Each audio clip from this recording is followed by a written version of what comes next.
It's hard times for some, uncomfortable times for many. John Hendry says, maybe a nice, quieter story today to finish up a hectic week is in order.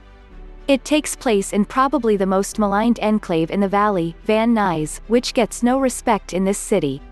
It's a bad rap, always has been.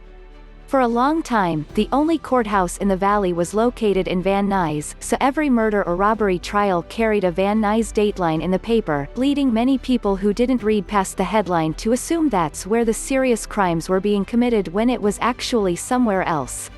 The stigma led many of its own residents to support annexing parts of Nuys to Sherman Oaks in 2009, giving them a bump in the resale value of their homes, and a little more cash. Arlene West didn't need the cash. Vaneese is where she's lived for 70 years in a house built in 1947, where her boys played baseball and football in the street against kids from surrounding blocks, where she's spent the happiest times of her life. Saturday, she turned 100. Her two sons, now in their 70s, are going to have to dynamite her out that house in Vaneese because she won't move. She's 1920s Vaneese, she says, and proud of it. She can look down her block and remember the names of most of the original owners, and the morning her next-door neighbor, Helen Hendry, knocked on her door and said it was time. Her husband, Michael, was taking her to the hospital to have their second child. Could Arlene please take care of their first, 2-year-old John, while she was gone?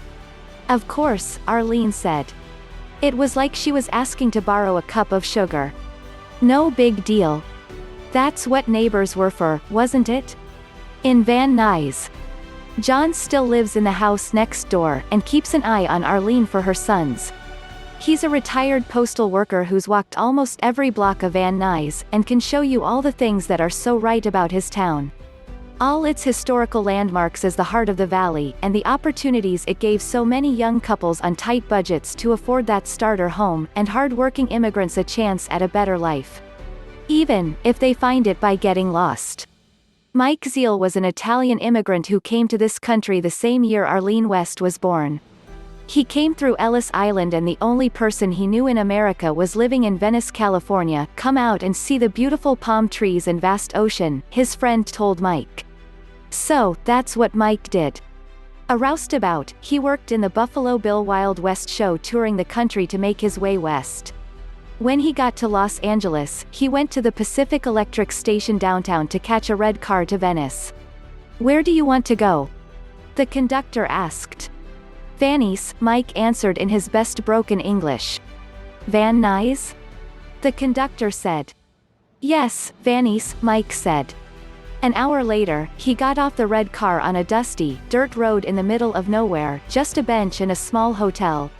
It was 1922.